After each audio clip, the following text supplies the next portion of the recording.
My stepdaughter called me a fake dad in front of all her college friends. The very next day, I cut off her phone, her car, and kicked her out of MY house. What happened after that will shock you.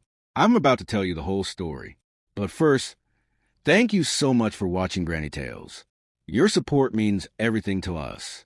If you love these stories, please hit that subscribe button. Also, tell us in the comments what city you're watching from. We love giving shout-outs. Today's special shout-out goes to Maria Santos from Chicago. Thank you for being such an amazing viewer. Now, let's get into this crazy story. I never wanted to replace anyone's real father. That was never my plan.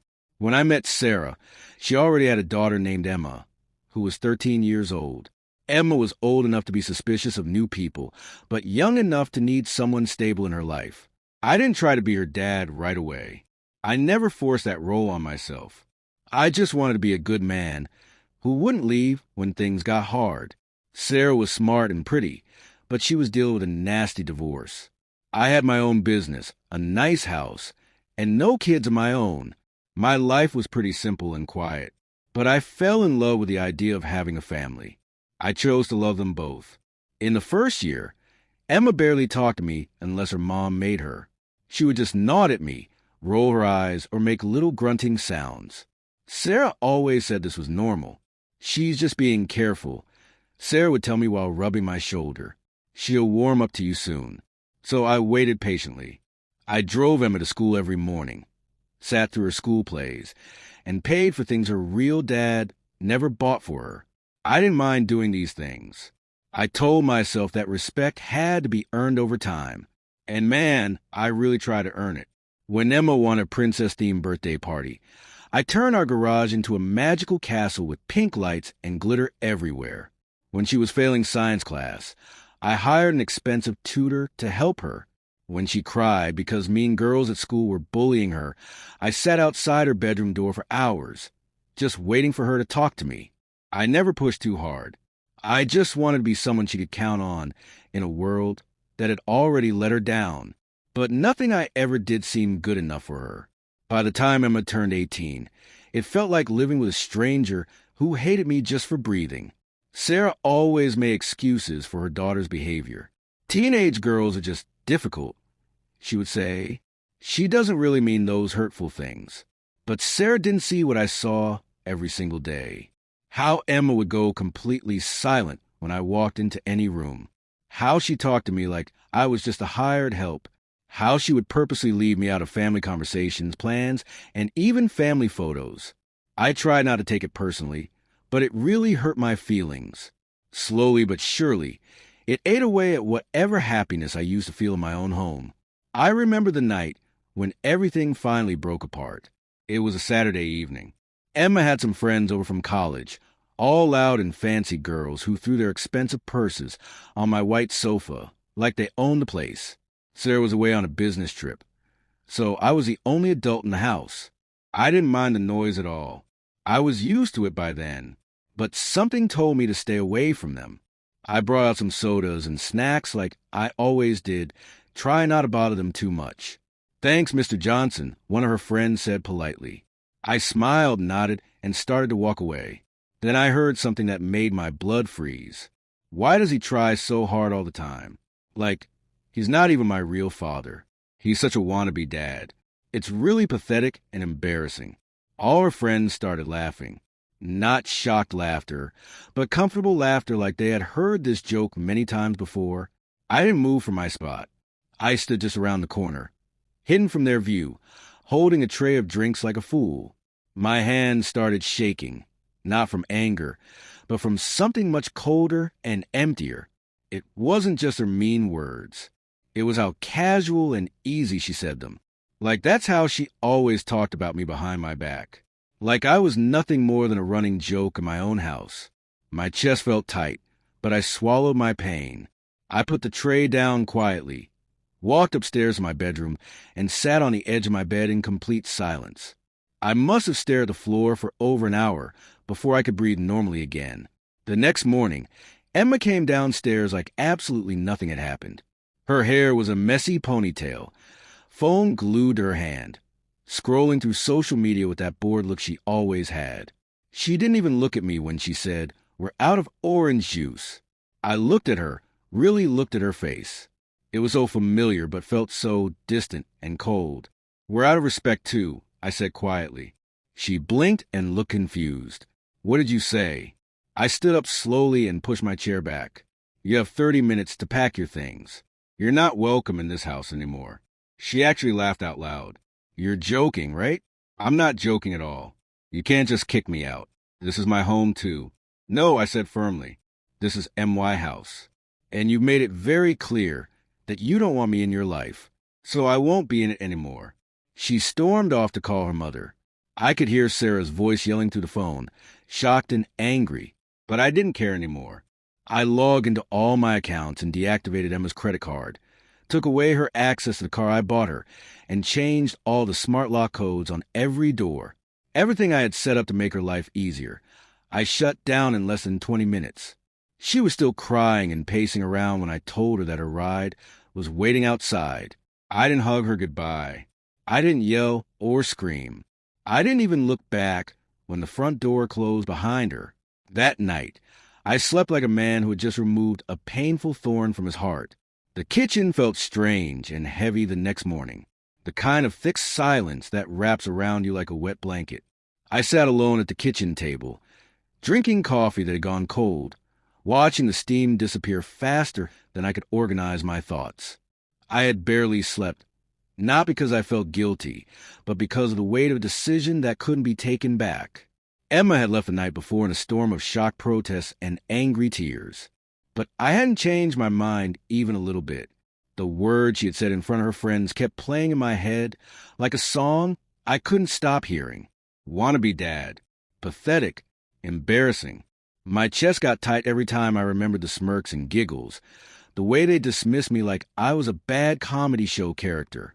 I hadn't expected her to be grateful for everything I did, but that level of hate and disgust, it carved something dark out of my soul. When Sarah finally came home that morning, she looked like someone who had just walked off a magazine cover. Perfect hair, flawless makeup, attitude firmly back in place. There wasn't even a tiny bit of sorry on her face.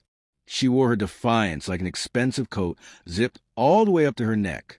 She glanced at me, then at the untouched breakfast I had made out of old habit. Eggs, toast, fresh orange juice that Emma had complained about yesterday. Sarah gave such a soft scoff that it barely registered as a sound. I should have ignored it completely. Should have let it slide like all the other little cuts over the years. But something deep inside me finally snapped. I was tired of letting things slide. I was tired of pretending to be okay while living with people who clearly hated every breath I took in their presence. "You can sit down," I said without looking up from my coffee, "but you won't be staying here long." She laughed again, that same cold laugh. Still on about that nonsense. I folded my hands on the table and looked her straight in the eyes. "You said what you said, and I'm completely done pretending like I didn't hear every single word." She rolled her eyes and leaned against the kitchen counter. "It was just a stupid joke." "God, you're way too sensitive." "No, wonder you could never be a real father figure." I didn't even flinch at her words. "Exactly right," I said calmly. "I'm not your real dad, so I have absolutely no obligation to house you, feed you, or pay for your entire lifestyle. You're an adult now, Emma. You made your choice crystal clear. Now you get to live with the consequences of that choice." She blinked, startled for just a moment. The cool girl act cracked slightly, but then she smiled in that tight, smug way. "Mom will never let this stand." I stood up and grabbed my car keys from the counter. "Then she's welcome to find you a place to stay. You still have 25 minutes left." I left the house before I could say something I might regret later. I drove around town for a while, aimless, just trying to calm my racing heartbeat. My phone buzzed constantly. Calls from Sarah, a few desperate calls from Emma that I completely ignored. Each buzz felt like a demand, a tug at my patience that I was no longer willing to give. I parked at a coffee shop, bought a drink I didn't really want, and sat in the parking lot staring out at nothing important. When Sarah finally sent a text message that simply read, "We need to talk right now," I drove back home, preparing myself for battle. I had expected anger and drama. I didn't realize how far she would be willing to push back against me. When I opened the front door, they were both sitting there. Emma was on the couch like nothing had happened, and Sarah was standing in the hallway with her arms crossed like a principal waiting to punish a naughty student. I closed the door behind me and set my keys down with slow, careful movements. Sarah wasted no time at all. "You had absolutely no right," she snapped, her voice shaking more with emotion than volume. "This is M.Y. daughter. You don't get to just throw her out like she's garbage." I took a deep breath, trying my best to stay calm. She disrespected me badly, not just in private, but in front of her college friends. She made a complete mockery of everything I've done for her over the years, and you've allowed this behavior to continue for way too long. "She's just a kid," Sarah cried out. "She's 21, I corrected firmly. A grown woman who knows exactly what she's doing and saying. And if you really think this is just about one mean comment, then you haven't been paying any attention at all." Sarah stared at me like I had spoken in a completely foreign language. Emma, from her comfortable spot on my couch, smirked and spun her phone between her fingers like a toy. That look, so smug and unbothered, lit something inside me that I didn't know was still burning hot. I turned to Sarah, trying one final time to reach her heart. "Do you really not see it? The way she talks to me every single day? The way she treats me like I'm some kind of pathetic joke? I never tried to replace her biological father. I just tried to be a decent, caring man in her life, and she's done nothing but spit in my face for it year after year. She's going through difficult things." Sarah shouted back, "You think you're perfect?"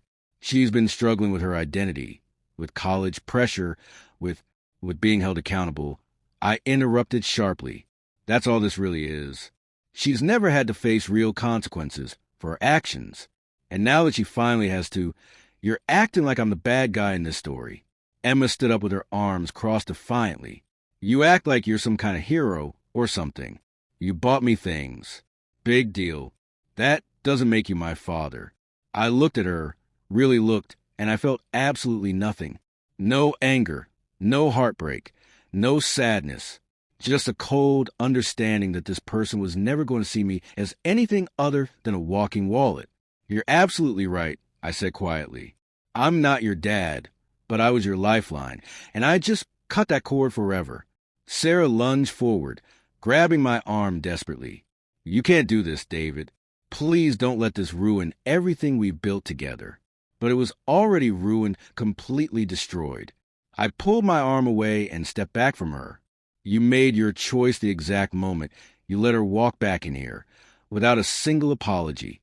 You chose her comfort over my basic human dignity. So what happens now?" She whispered with tears in her eyes. I stared at her for a long, heavy moment before speaking. "Now I call my lawyer and start the divorce paperwork." There was a strange stillness in the room after I said those words.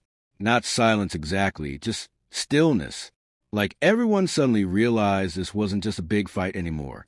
This was the moment when everything broke apart forever. Sarah blinked rapidly like she was trying to hold back tears.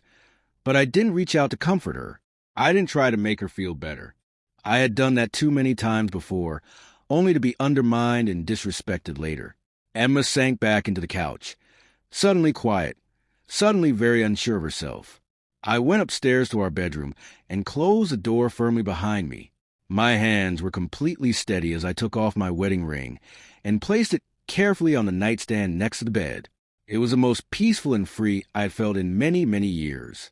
By the time I came downstairs the next morning, I already knew something was very wrong. The house was too warm, too loud, too full of tension to be empty like I expected. I heard the unmistakable sound of flip-flops slapping against the hardwood floors and the low hum of voices I hadn't expected to hear again. Not this soon, and definitely not like this. When I turned the corner into the living room, there she was, Emma, sitting on M.Y. couch with her legs curled beneath her like she owned the entire place. She had a bowl of M.Y. cereal in her lap and her phone in her hand. No apology, no embarrassed glance, no remorse at all. Just a quick flick of her eyes in my direction before she turned back to her screen, like I was invisible. And right behind her, standing with arms crossed and that practiced look of pure fury, was Sarah. She looked well-rested and determined, like she had spent all night convincing herself that she was right, like she was ready to go to war over the situation.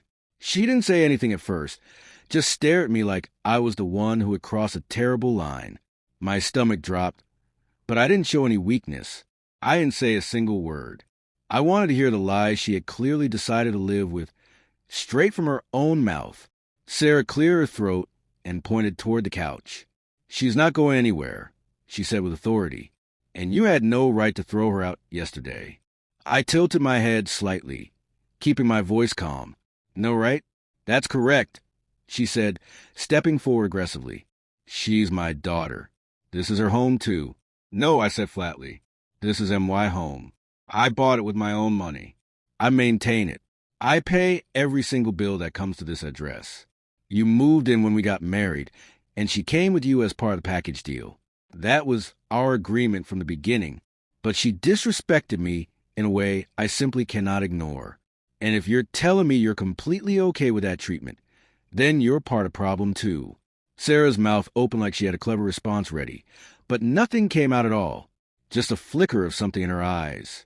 Guilt, maybe, or the distant recognition that I wasn't playing the role she had assigned me anymore. Emma looked up from her phone again, still chewing her cereal, and said, "God, you're being so dramatic about everything. It was just a harmless joke." Her voice was dripping with boredom, the kind that spoiled teenagers use when they want to let you know they stopped listening 10 minutes ago. I could feel my pulse rising steadily, but I kept it buried deep down inside. There was no point in yelling or screaming. The message had already been delivered crystal clear. Now it was time for action, not words. You don't get to treat me like a pathetic joke and then continue living off my money, I said to Emma, without raising my voice even slightly. Those days are over forever. Emma stood up, bowl still in her hand, spilling cereal on my carpet. "You think I actually want anything from you? Please, keep your stupid money. I don't need you at all." I nodded once, satisfied. "Perfect. Then you won't mind leaving again today. Permanently this time." Sarah stepped between us like a referee. "She's not leaving this house. If you think you're going to bully my daughter out of her own home—" "I'm not bullying anyone," I interrupted calmly. "I'm establishing clear boundaries. And if you're not willing to support that basic request, then maybe you should pack a bag too." The air in the room changed completely after I said that. It got heavier and thicker, as if the truth had finally shown up and nobody knew how to breathe around it properly. Sarah stared at me, absolutely stunned. For a second, I think she genuinely didn't believe I meant what I was saying. But I did. I meant every single word that came out of my mouth. I walked past both of them, grabbed my phone from the kitchen counter, and stepped outside into the fresh air. I didn't even need to call my lawyer again. We had already discussed the prenup months ago, when things started falling apart. He was just waiting for my green light, and I gave it to him while standing barefoot in my own backyard, watching my marriage crumble to pieces inside the house. I stayed outside for nearly an hour, long enough to feel the warm sun on my skin, long enough to hear the muffled sounds of Sarah pacing upstairs, Emma slamming doors, someone throwing something that shattered on the kitchen tile.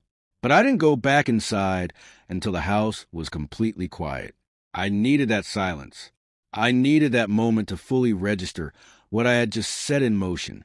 When I finally stepped back inside, Sarah was in the dining room, sitting with her head buried in her hands. She looked up as I walked past and whispered, "You really called him, didn't you?" "I did," I answered simply. She shook her head slowly from side to side. "You're blowing up everything we built together over one stupid fight." "No," I said firmly. "I'm walking away from years and years of disrespect. That fight just reminded me that I deserve so much better than this." I walked upstairs, packed a small overnight bag, and booked a hotel room downtown. I didn't want to stay in that house with them anymore. Not for another single night. It didn't feel like home. It hadn't felt like home in a very long time. And now I finally understood why. I paused at the top of the stairs, listening for any signs of life. But there was nothing. No footsteps, no voices, just a stillness that felt way too familiar. I walked out the front door, locked it behind me, and didn't look back even once. At the hotel, I lay on the bed fully dressed, staring up at the white ceiling. My wedding ring was still sitting on the nightstand at home, and I didn't miss it at all. I ordered a whiskey from the bar downstairs and let it sit completely untouched on the table beside me. My phone kept buzzing with messages. Sarah begging me to talk, Emma sending angry one-word texts like seriously and wow. I didn't respond to any of them. I blocked both of their numbers for the night. I needed the silence more than anything else in the world. That night, I slept better than I had in years. Not because I was happy, not because I felt vindicated, but because for the first time in forever, I knew I had finally stood up for myself. I had drawn a clear line in the sand, and I was ready to watch the whole world burn if it meant not crossing that line ever again. The thing about war, real war, is that nobody walks away completely clean. Even when you're right, even when you've drawn your boundaries with surgical precision, the fallout still leaves painful scars in places you didn't know could hurt. I checked out of the hotel 3 days after I moved in, not because I was ready to come back home, but because the hotel started to feel more like a prison than a safe place. Sterile white walls, fake smiles at the front desk, the smell of too much bleach on the sheets. It all reminded me that I was stuck in limbo, not living in freedom. So I went back home, not to make up with them, not to give in. I went back because it was MY House, and I'd be damned if I let 2 ungrateful people hold a hostage from me. When I walked through the front door, I half expected a hurricane. Suitcases packed, voices raised, Sarah demanding I reconsider everything, Emma throwing more poison from behind her phone screen. But the house was dead silent. All the lights were off, curtains were drawn shut. The kind of silence you only hear when people have either completely given up or are plotting their next move against you. I found Sarah in the kitchen, sipping wine at 11 in the morning like it was orange juice. She didn't look up when I entered the room. She just said, "Your lawyer called me yesterday." Her voice was flat and brittle, like broken glass. I said nothing back. She took another long sip of wine. "So that's it then. 15 years together, and you're just completely done with everything." I let the question hang in the air like smoke. 15 years. That's what she said.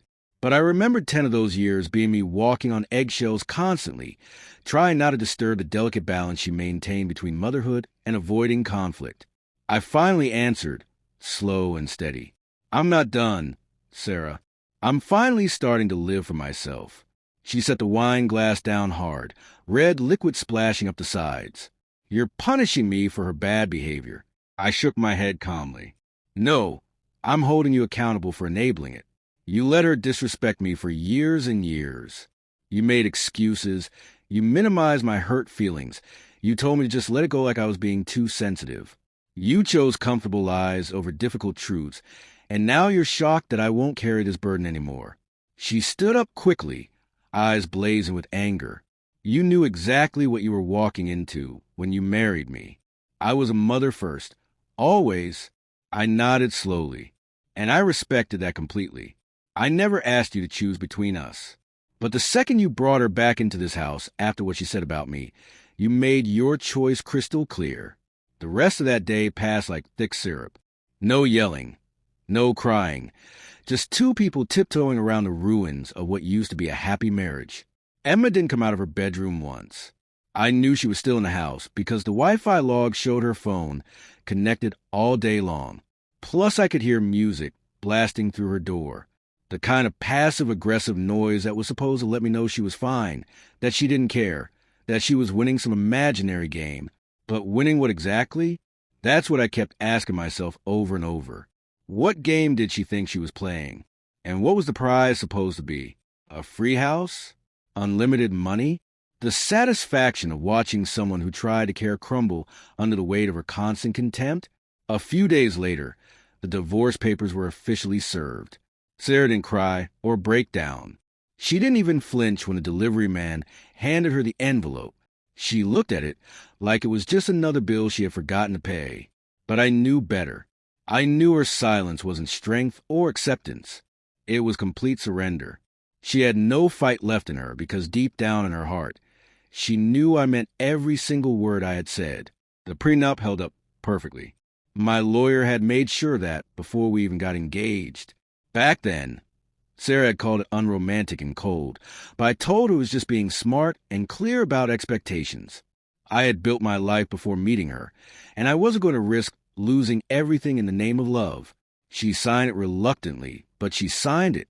Now, that piece of paper was the only thing protecting me from losing everything to people who treated me like an ATM with feelings. The drama spread faster than I expected it would. Friends, neighbors, people we barely knew, they all had strong opinions. Some messaged me privately saying things like, "I always thought Emma was a bit much," or "Honestly, good for you, man." Others took Sarah's side, at least publicly. Her sister posted a passive-aggressive Facebook status about men abandoning their responsibilities and fake father figures. I didn't respond to any of it. I didn't need to defend myself. The people who knew me, really knew me, already understood the whole situation. They had seen the way Emma spoke to me at family gatherings over the years. How Sarah would laugh it off or say, "She's just being playful and testing boundaries." Nobody ever pulled Emma aside to correct her. Nobody ever defended me. Now, suddenly, they all had something to say about it. It was my tenant, Robert, a retired teacher who lived in one of my rental properties, who gave me the most honest reaction. I had stopped by to fix a broken window, just needing a break from the house, when he handed me a cold beer and said, "I heard about what happened with your family." I braced myself for judgment, but he just shrugged his shoulders. "You're not wrong about any of it. People mistake kindness for weakness all the time, but walking away, that takes real courage." We sat in comfortable silence for a while, just drinking and watching the sun disappear behind the trees. Then he added, "It took me 3 marriages to learn the same lesson. One day you wake up and realize that peace is more valuable than being liked by everyone." I didn't reply, but his words settled into my heart like warm honey. Back at the house, Sarah had started packing quietly, methodically, without any drama or theatrics. She knew the timeline from the prenup. It gave her 30 days after filing to move out completely, and she wasn't going to fight it in court. Emma, on the other hand, hadn't packed a single thing. She kept walking around like none of this applied to her at all. When I asked if she had made living arrangements, she rolled her eyes and muttered, "You seriously think I'm leaving?" I didn't respond. I just walked away calmly. She was about to learn the difference between teenage rebellion and real adult consequences. The moment Sarah was completely out, Emma was going too. No lease, no legal rights, no more patience for me. What shocked me the most wasn't the disrespect itself. It was their complete lack of self-awareness about everything. Neither of them had taken even a single moment to reflect on their behavior. There was no apology, no genuine conversation, just pure indignation and entitlement. Sarah had once told me that Emma would eventually grow out of her bad attitude. But instead of growing out of it, she had been fed by it, nourished by constant excuses, protected from any real accountability. And now that protective shield had completely cracked, but she just didn't realize it yet. By the end of the week, professional movers had been scheduled. Sarah asked if I would be willing to talk one final time before she left forever. I agreed to meet. We sat on the front porch like 2 strangers watching a thunderstorm roll in across the sky. She turned to me and said, "You know, I don't hate you, David." I nodded back. "I don't hate you either, Sarah." She looked down at her hands, which were folded in her lap. "I just thought if we held on long enough, maybe things would eventually smooth over between you and Emma." I sighed deeply. They didn't smooth over, and they never will, because smoothing over isn't the same as healing. It's just hiding the problem under a pretty blanket. She didn't argue with me. We sat there watching the rain come down in heavy sheets across the neighborhood, and for a brief moment, there was genuine peace between us. But peace, I had learned the hard way, always comes at cost, and I was finally ready to pay that price. There's something strange about walking through a house that used to be full of life and energy, only to find it empty, not of people exactly, but of all the drama and tension. The air feels lighter somehow. Every room echoes differently. You start to realize how much noise a toxic presence can make, even when they're trying to be quiet. Sarah had moved out 2 days earlier. The last cardboard box went into a rented truck that she didn't bother to drive herself. Her brother came to help her, barely saying a single word to me. I didn't expect a goodbye from Sarah. I didn't get one either. Emma, though, was a completely different story. She didn't leave with her mother like I expected. She stayed behind as if by sheer force of will. She could somehow undo reality itself. I gave her exactly 72 hours. I told her flat and emotionless, "You're not staying in this house. Pack what you want to keep. What's left after that gets thrown in the garbage." She called me a heartless monster. I called it closure and moving on with my life. But in the quiet moments that followed, when the front door clicked shut and I was finally completely alone for the first time in years, I didn't feel victorious. I didn't feel free and happy. I felt heavy inside, not with regret. No, that ship had sailed long ago, but with old memories, the kind that sneak up on you when all the anger fades away and all that's left is a long string of what-if questions.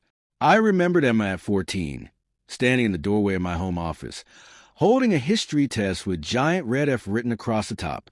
She looked embarrassed but determined. "I don't understand any of this," she mumbled quietly. "Can you help me study?" And I did help her. I sat with her for hours every night, going through historical events I hadn't thought about since my own school days.